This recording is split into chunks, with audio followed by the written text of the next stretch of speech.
What is up, guys? Welcome to the Delta Omega Dynasty podcast. I'm your boy Joey Medina, aka Carl Weezer 69, back here again for another week of all things Dynasty Fantasy Football. I'm living the dream. There's lots to discuss. We're at the midway point of the fantasy regular season, so it's official. The playoff race is off and rolling. Buckle up. Let's do it. Let's go full steam ahead. So, week 7 has come and gone. And in case you forgot, we still got a lot of games left to play. So let's go into last week's scores and let's go from there, right? So at first we have me against Max, where I come out with the win 79-71. Next game is Riley versus Tommy. Riley wins 92 to 85. Irv versus Hunter. Irv wins 148 to 66. Lewis beats Liam 117 to 49. Trevor beats Dakota 97 to 69. Um, and last but not least, Kyle loses to Jansen 99 to 90. So where do we start, right? What is the main storyline this week?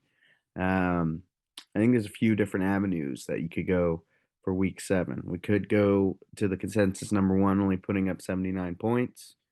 We could go the Lou and Irv balling out route, or maybe even a surprise tank move for perennial playoff contender Dakota.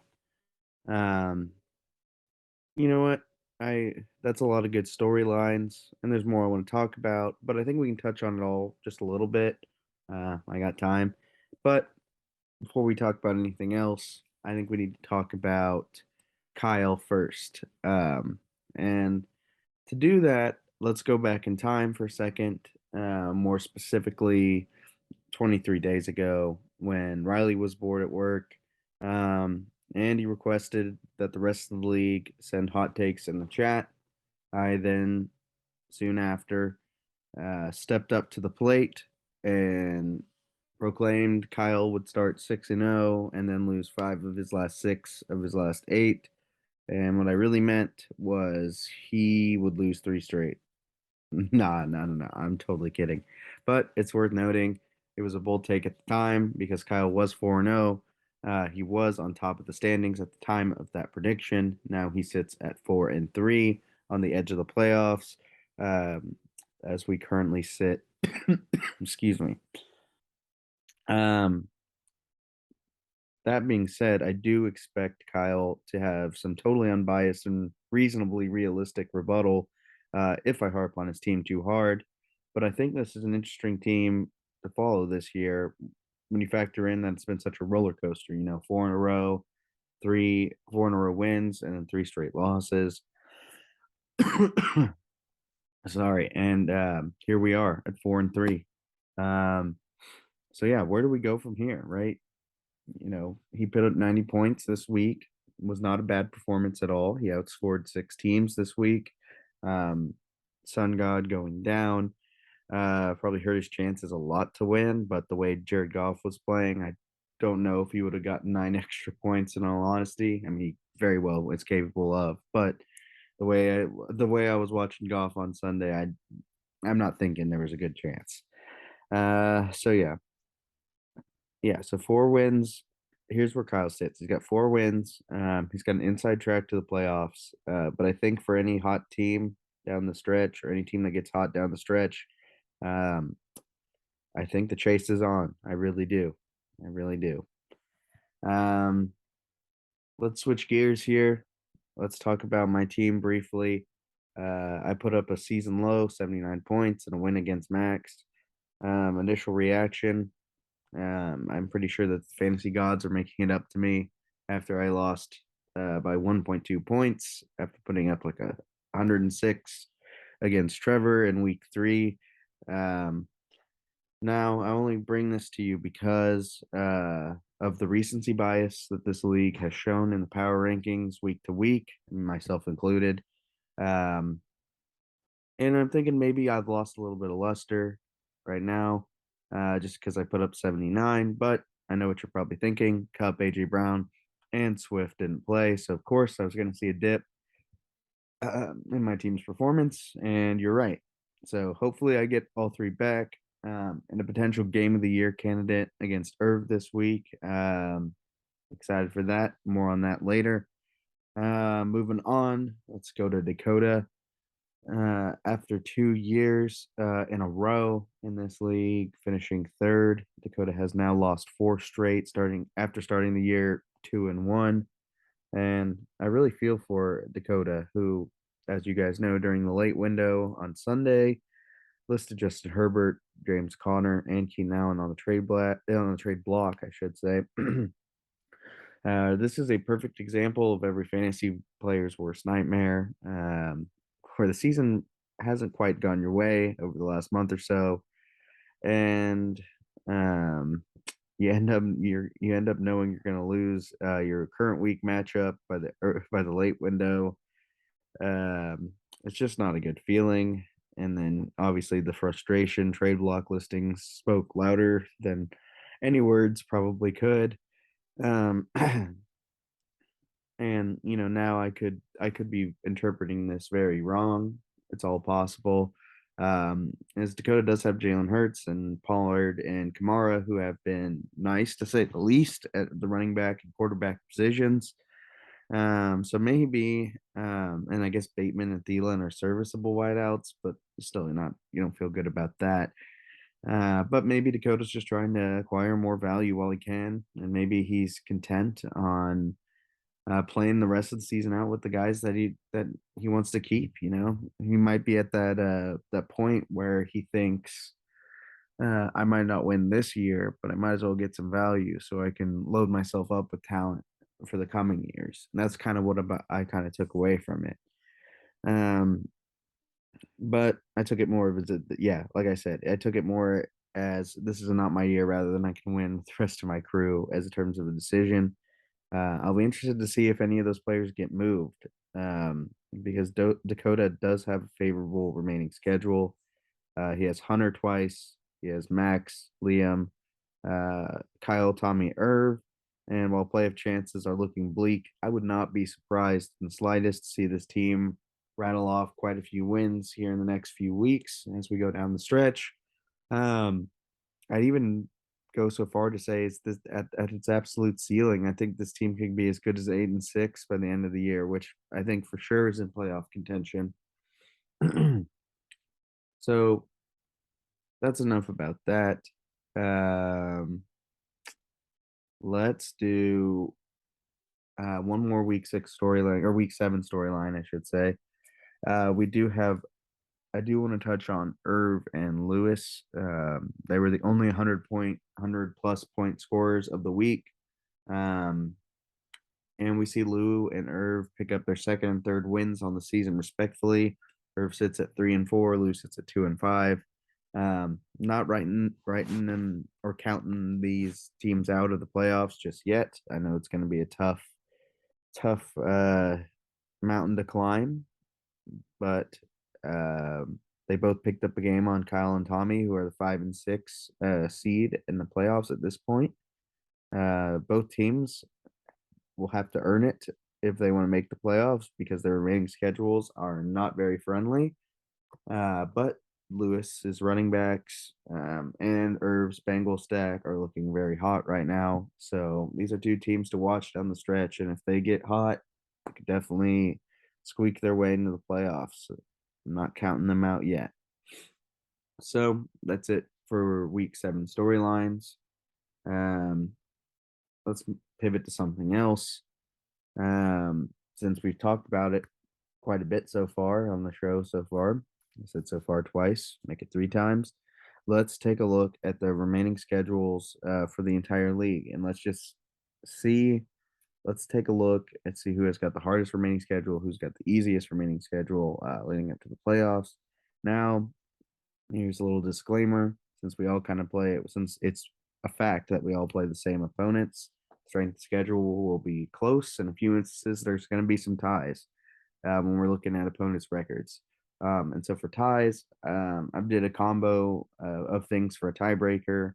More often than not, I go with the team with the better record to get the nod in terms of making it an easier schedule because they'd be putting up more points, which therefore makes their schedule a little bit easier. I know that's not 100% accurate, but it's a good tiebreaker to have. Plus, I do kind of mix a little bit in there where schedules do look easier than others, even if their record isn't as good as the others. Anyways, I'm probably making it seem way too complicated than it actually is. But basically, all I did was take all the remaining opponents' records, added them up, made a list, and then kind of edited it from there. So there we go. Um, let's do it from 12 to 1. Strength of remaining schedule goes like this. At number 12, with the hardest schedule in the league, is Lewis with a remaining opponent record of 28 and 21. He has matchups with Riley, Kyle, myself, and Tommy as his final four opponents. That is pretty rough, as those are four current playoff teams as we sit. And as for his other games, he does have two games against Max and Liam, but sandwiched in between those two matchups is Jansen. So make it five playoff teams to end the year. That is a tough road ahead, and any potential playoff push could be dashed with I would say officially eliminated. I mean, he is 2-5. Um, man, if he loses one, it's going to be tough. If he loses two, it's definitely over. So he'll likely have to shock the world to get in the playoffs. I'm rooting for it though. I'm here for it. At number 11, we have Irv with a remaining schedule of a remaining opponent record on a schedule of 27 and 22. Next four matchups in order is myself, Tommy, Trevor, Jansen. That will be tough, but if he goes 3-1 or better, watch out. This team will shoot to the top of the power rankings. Two other teams boast the same opponent record, but Irv has 3 wins, which is the lowest win total, which was making it harder for me to pick him over the other two with also the same opponent records. So yeah, I have him at number 11. At number 10, also with a opponent record of 27 to 22, is Riley. 4 of the 7 remaining opponents are in the playoffs as we speak. Max's 3 wins bump this team into the bottom three, or else Riley would probably be the middle of the pack. Overall, not as bad of a schedule as Hunter, Lewis, and Max are in the middle of the 4 remaining playoff teams that he has left to play. One more team at 27 and 22 with a better record puts Riley at 10 on the strength of schedule. And number 9 with a opponent record of 27 and 22 is Trevor. He gets the nod of Riley because they do have the same record. Trevor's schedule is not as rough as the record portrays. Like Riley, he also has 4 playoff teams on the rest of the schedule. However, the kicker is he has games against Hunter, Max, and Irv, especially Irv. That matchup is when the Bengals are on bye. So I'm liking the schedule a little bit more than the rest of the 27 and 22 teams, just for that fact alone. Moving on to number 8, we have Max with a remaining opponent record of 26 and 23. Like I said, these opponent records are close, yet they are worth noting. Max ends the year with 4 straight playoff opponents, along with Lou, Dakota, and Hunt before those 3 soften up the schedule. And I didn't mean to say soften, but compared to the 4 playoff teams, they are an easier route. Number 7, we have Jansen, also with a remaining opponent record of 26 and 23. Common theme here: 4 playoff opponents remaining, plus Irv, with the rest of the Bengals coming off a bye. This is a remaining schedule that would be way tougher if records weren't such a big factor, but he's 6-1, so it should be entirely possible that could help him carry to a few more wins. It shouldn't be that bad. That's why I got him at 7, though. At number 6, we have Kyle with a remaining opponent record of 24 and 25. Only 3 teams currently in the playoffs are on Kyle's remaining schedule. He's favored in 5 out of 7 matchups. Kyle could remind everyone once again he's here to stay and contend this year. There is no guarantees, but on paper, this looks good for Kyle. At number 5, we have Liam with a remaining opponent record of 23 and 26. Call it whatever you like, but he has 3 matchups against playoff teams, but only plays 2 playoff teams. He plays me twice, but that doesn't matter. Liam is likely to lose most of his remaining games, which should put him higher on the list. However, other than me and Tommy, he's got Lou, Irv, Dakota, and of course the all important Week 14 game against Hunter, which could decide ultimately who gets the number 1 pick. On to number 4, where we have Hunter with a remaining opponent record of 22 and 27. 2 other teams have the same strength of schedule, but as Hunter will likely lose a lot, he ends up with the hardest remaining 22 and 27 opponents record or schedule. He actually plays 3 playoff teams, but he has Dakota twice and Liam as well, who really brings down his opponent's win total. Number 3 is Tommy with a remaining opponent record of 22 and 27. Only 2 remaining current playoff teams are left on the schedule, and all signs are pointing to Tommy making the playoffs if he beats the teams that he's supposed to. Way to go, Tommy, for making out of the tougher part of your schedule with a winning record. That's some good stuff right there. Moving on to number 2, we have myself, also with the remaining opponent record of 22 and 27. Now, should Tommy's schedule be ranked easier than mine? Looking back on it, yeah, probably. But when you're the top scorer in the league, you have to infer that aspect will carry a little bit, maybe to a couple more extra wins, making it a little bit easier in theory. But he does have 3 play. I do have 3 playoff teams left to play. But where I get my awesome opponent record is that I do have Liam twice, which brings my opponent's record down quite a bit. Next week is against Irv, could be, or I guess this week, I should say, this week against Irv could be a trap game as he's playing really good ball right now. So yeah, looking back on it, without the 2 games against Liam, I think I'd probably be middle of the pack strength of schedule. As there are some other trap games in my schedule, but the record speaks for itself, 22 and 27. It's got to be here in the easier tier of the schedules. And finally, at number 1, we all knew it, but with a remaining opponent record of 19 and 30, we have Dakota, who has by far the easiest schedule. 2 games against Hunter, 1 against Max, 1 against Max and Liam, respectfully. Put it to you this way: Tommy and Kyle, and a possibly surging Irv um, are his hardest matchups. So I do look for this team to rack up some wins if he does keep his team intact. So yeah, I'll be interested to watch that one as it goes along because we all knew Dakota's schedule was rough at the beginning. So yeah, but that'll do it for the strength schedule rankings. Interesting stuff. I do know that each week's independent of each other, and anything could happen. All this information can be easily irrelevant depending on who gets hot because mostly it was based off records. Next, briefly, let's go to the tier list. There is a couple changes that I would like to point out when I do share my screen. So just give me a second. There we go. So, oh, can you see that? Maybe I need to full screen it. Yeah, so let's do it. Perfect. So, as you can see, my updated tier list. All right. As you can see, Jansen has moved up to championship contender from last week. And whether or not you think Jansen's team can actually win it all or not, 6-1 really does speak for itself.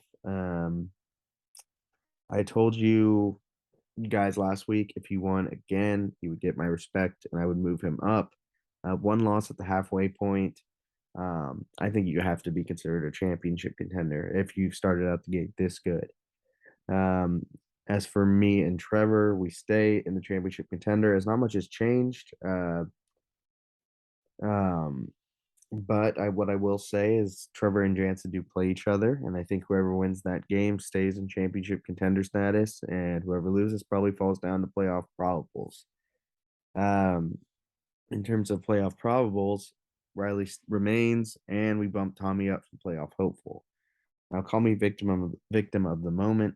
Um, but when I was looking at Tommy's schedule in the previous segment, I liked what I saw. And at 4-3, he's got a good mathematical chance of making the playoffs. And with one of the easiest schedules in the league, I think he could. It's safe to say he probably will be in the playoff at this point. Um, what else? I guess for Riley, just touch on him briefly. He did nothing wrong. Of course, he got a dub. Stays right where he is at 5-2. I think very soon here could be moving up the championship contender tier. For playoff hopefuls, we have Kyle, Irvin, Dakota. Not again, not to be victim of strength of schedule. Strength of schedule. I don't know. Just because I know it now, not to put too much stake into it. But Dakota did have the best strength of schedule by a mile. So I factor that in a little bit, and I'm not counting him out yet. I think that'll change here in the next couple weeks if he loses a game or two. Um, so I'm not leaving out the possibility. Kyle, I think, is in the driver's seat for the sixth spot. But Irvin is nipping at his toes. Should be interesting to watch as the weeks come and go. Because if Irv stays hot, we all need to look out. Last two tiers did remain the same. We've got a tough road to make me think the playoffs are a little bit of a stretch, and Max is trying to lose. So I think this is perfect two teams for the maybe next year tier. And last but not least, Bijan and Gibbs, um, Hunter and Liam. The race for number one continues. That's how it's going to be. So let's do that. That's enough of the uh, tier list because I didn't really do a whole lot. So yeah, here we go. That was the brief overview of the tier list. Let's go in. It is the halfway point. Let's talk about playoff picture. 1 second here. So we are, like I said, we're at the halfway point. So let us go off the standings, and I'll read them to you since you can't see it. At number one, we have Jansen at 6-1. At number two, you have myself at 5-2 with a 66-point forward advantage over the next player, which is Trevor, who is also at 5-2, that has a set plus 17 point differential, or sorry, points forward over the next 5-2 team, which in fact is Riley, who is the last 5-2 team at number four in the standings. Which brings us to number five at 4-3. We have Tommy, who has 39 points on Kyle. And then we have Kyle that we do have Kyle that is also at 4-3 at the sixth spot, hanging on to the last spot in the playoffs. Moving on, we have Irv at 3-4, who has a plus 164 points forward advantage on number eight, also 3-4, Max Westfall. At number nine, we have Lewis at 2-5 with a plus 44 point forward. On Dakota, who is number 10, who is also 2-5, who has a plus 132 point advantage on number 11, Hunter, who also is at 2-5. And that leaves us to number 12, where Liam sits all alone at 1-6. Now, I know that's a lot of information, and maybe some of you guys zoned out while I was kind of just rambling on about that. But yeah, this is interesting. There's some big matchups this week that could really impact the standings. So I thought I'd bring it to you while it's all nice and pretty right now, where we got 6-1, 5-2, 5-2, 5-2, 4-3s, 3-4s, 2-5s, and 1-6s. But we've got some big games, and we'll get to that here in a second. It should be exciting to watch down the stretch, and I'll bring the standings out every week here on out. on the podcast just because we're getting to playoff time. So, like I said, this is where we stand through 7 weeks, and it's been a few weeks for this next segment, but let's bring it back. Um, I went back to the previous leagues yet again, and I looked at the historical data of teams that make the playoffs and the correlation between their record through 7 weeks and the results of if they make the playoffs. Um, so let's take a look at it, right? Excuse me. Um, so yeah, sorry, I got a little bit of a cold. Um, so over the last 2 years, starting in descending order, teams with a 1-6 record or worse have never made the playoffs or 0% chance to making it. Um, for teams with a 2-5 record, they will make the playoffs 25% of the time, which is interesting. 3 and 4 teams make the playoffs 28.5% of the time, which kind of interested me a little bit because they don't seem too far off. But here we go. The big jump here is with 4 and 3 teams. They make the playoffs 60% of the time over the last 2 years. And then finally, teams with 5 or more wins through 7 make the playoffs 100% of the time. So that's pretty interesting stuff right there. Um, I know every year's different, but if we take a look at the historical data and the history repeats itself, then we already have 4 teams that are solid and locked into the playoffs, as there are 4 Riley, Trevor, Jansen, and myself that all have 5+ wins. Um, so, but that means if history repeats itself, is we've only got 2 playoff spots up for grabs. Um, that being said, I'm not sure there are 2 teams that actually want to contend for those spots, as we know for a fact, Liam, Max, and Hunter all want to lose. Dakota has listed some key contributors on the trade block, and that finally leaves Lou and Irv as the only 2 potential out of playoff contenders, and they both have the toughest remaining schedules. So, um, where do we go from here, right? Um, the playoff race might be over before it even started, right? Is what I kind of took away from it. Especially if this exact scenario happens this week. If I beat Irv, Kyle beats Riley, and Tommy beats Liam. If those things happen, might be time to chalk the playoffs up already. But if those 3 things if those 3 things don't all happen, I still say we've got some meaningful games left to play. So that is nice. Interesting little bit of tidbit of information here. Um, sorry, real quick, guys. Gotta send this text. Okay. So yeah, let's move on. We did the historical data part. Um, we did the playoffs could be over kind of thing.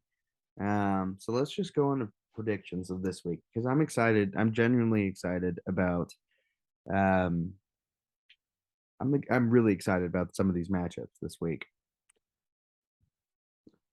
Sorry, I'm a little bit all over the place. So let's get into it.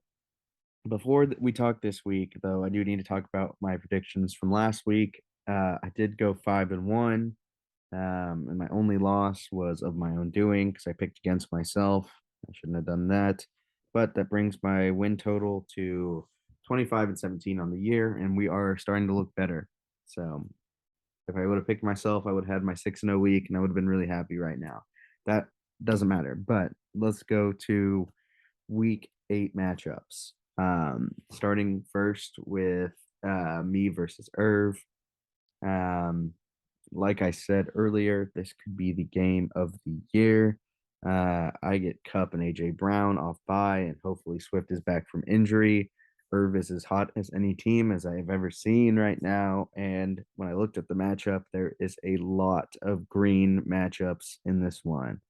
Of course, I'm referring to the teams that our players are playing. and green means that they are towards the bottom of the league, in case you don't know. But what else is great about this matchup? The Bengals play the Monday night game, so high drama. Um, this game's I've got two players playing on Thursday night, and Irv's got four players playing on Monday night. This will be a long matchup. Um, I'm excited for it. I think this is one that you get your popcorn ready for. As far as notable buys, I do have Travis Kelsey on buy, and Irv is pretty much at full strength. So yeah, what is at stake? If I win, I retain the top dog status in the APC, which I'm kind of realizing apartment conference. It's kind of weird since apartment is one word. Why is it APC? No matter. But anyways, if I win, I'm 6-2. Irv most likely will be hanging on for dear life at 3-5 for any playoff chances. If Irv wins, I fall to second or third, depending on my performance in the APC conference, and then fall to 5-3.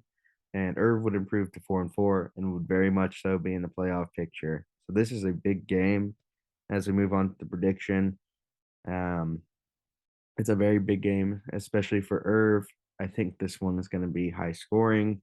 I believe having Kelsey on bye is going to hurt me a lot. Um, Maybe not a lot, but enough that I should lose a shootout if a shootout is what's happening in this matchup. So, in the only matchup of the week that has two teams on multiple game winning streaks, um, give me Irv 128 to 113 in this one. Maybe I will learn my lesson about picking against myself if I pull out this one. Next matchup, we do have Riley versus Kyle. Another amazing game. A win for Kyle this week goes a long way going forward for the playoffs. And Riley is riding a league best 5 game winning streak. A lot of intrigue in this one. So, what are the notable buys? Riley, not really, has anyone on buy. And Kyle, Chiefs players. I'm not sure if he was starting any of them, anyways. Maybe just the Butker at kicker. Um, but he doesn't have the Chiefs players this week. So what is at stake? If Riley wins, Riley will be first in the APC with Joey loss. Second with a Joey win. He would move to 6-2 with a win. Kyle would fall to 4-4, losing 4 straight. And depending on the Joey Irv game, could be on the outside looking in for playoffs if he loses. If Kyle wins, Riley is likely second unless Kyle blows him out. Then he would fall to third and fall to 5-3 on the season. Kyle will likely stay at 3 in the APC unless he blows out Riley, like I just said, and he would also be 5-3 with a win. So, prediction buys aren't much of a factor this week, but they do limit Kyle just a bit more because Riley basically has nobody on bye. He also gets Stephon Diggs back from bye week, which should be a huge addition. Um, and even with the way Josh Jacobs is playing, which I think he's playing very, very well. I think he's RB4 overall, but I think he's probably been RB1 over these last couple weeks. But that being said, Kyle's scores have been lower than what you expect for somebody with a player with that caliber. But um, that's neither here nor there. Hopefully, Sun God gets to play a whole game this time.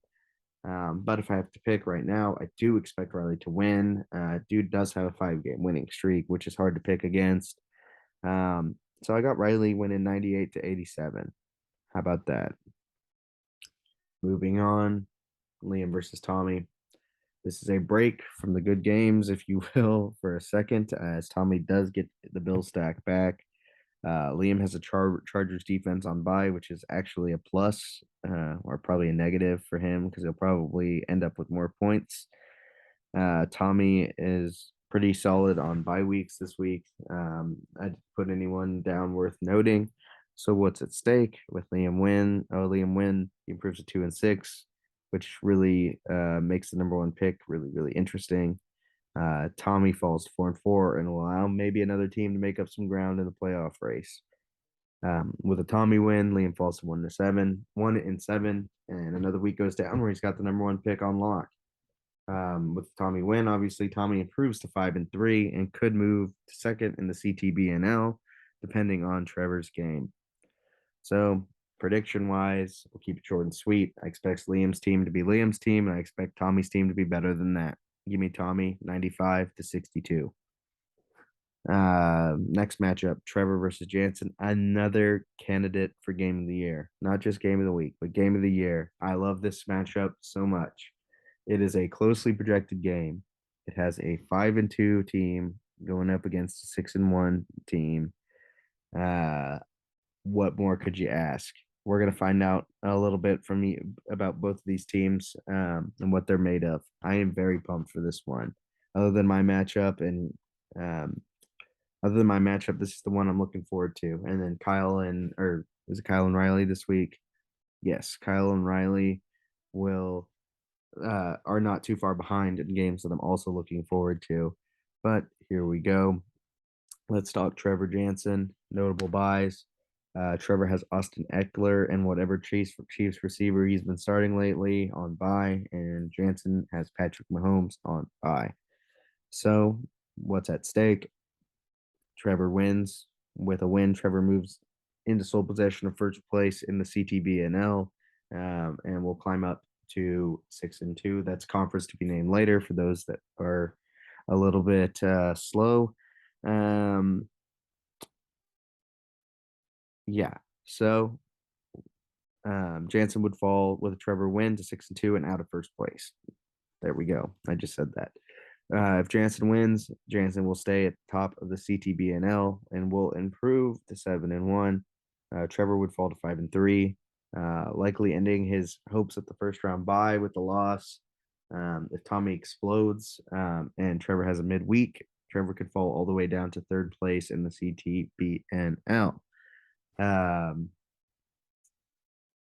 So prediction wise, right? And I flip flopped on this. I wrote the script yesterday. I'm recording it today. Tough one. I had two different winners, 2 different days. On one hand, I have questions about Trevor's running backs outside of Eckler. I know Henry's still Henry. Don't get me wrong. Aaron Jones against the Bills. If I remember that the Packers are playing the Bills this week. I think he has Mostert in the starting lineup, who I think has a good matchup against Detroit, if I remember correctly. So maybe he's get some points here and there. But without Eckler, I think that's going to really hurt him. But Jansen has to start Daniel Jones, who I get it is quarterback 10 right now in fantasy. However, I don't know if you're below Trevor Lawrence in fantasy quarterbacks. I'm not too impressed because I just don't. I'm not on it. I can't start him with good confidence yet, and he's like QB8. Either way, Daniel Jones, different guy than Trevor Lawrence, but still. Buys do hurt Trevor more, like I said. The matchups aren't great like they are in me and Irv's game. So I'm just gonna go out on a limb and say Jansen 96, Trevor 92. Just because I know Eckler and I know it's gonna be a close one. So yeah, let's do it. Let's ride with them. Next matchup, Lewis versus Max. Both may be out of the playoffs already, but the loser is for sure done after this one. In terms of bye weeks for Lewis and Max's matchup, they did not have anyone worth noting on bye. So what is at stake? Potential playoff momentum for Lou, maybe. Maybe a pointless win for Max. Doesn't seem like there's much at stake for this one. So prediction, right? Lewis's stud backfield delivers, and with Jefferson back, holy crap, just realized he put up 117 points without Justin Jefferson last week. That being said, I got Lou big, 105-82. I'm a firm believer that Lewis believes that he can still make the playoffs, but he's just downplaying it right now. I see through it. I see through it all day long. But if he beats down Max, let's see if he is more vocal about it. If he, in fact, actually doesn't believe that he's making the playoffs. Um, so yeah, we'll leave it at that. Last matchup of the week, we do have Dakota versus Hunter. Um, the only thing I put as a brief commentary on this game is do both not want to win? We will see. Anyways, notable buys. Hunter doesn't really have anyone that bad on buys. Dakota has Justin Herbert and Keenan Allen on bye. So what is at stake? Playoff hopes for the loser. Clearly, they're both 2-5 teams. Um, you know, not to sound like Declan. Um, I don't know. What else is at stake? Maybe some playoff run momentum for Dakota. I don't know. Does he even want to win? I don't know for sure. Prediction: I expect Dakota to win. How about that? We'll keep it simple. But I'll say one more thing. But Hunter's gonna have better guys next year. And I just think if we're looking at two rosters, I think Dakota wins for one matchup this week. So let's do it. Give me Dakota 88-67 in this one. So yeah, that's our week 8 predictions. Sorry I'm not as energetic or my voice or I'm a little bit, I don't know, out of it. I am having a little bit of a cold, but I did make it through. Hopefully I can get this out to you a little bit earlier than usual.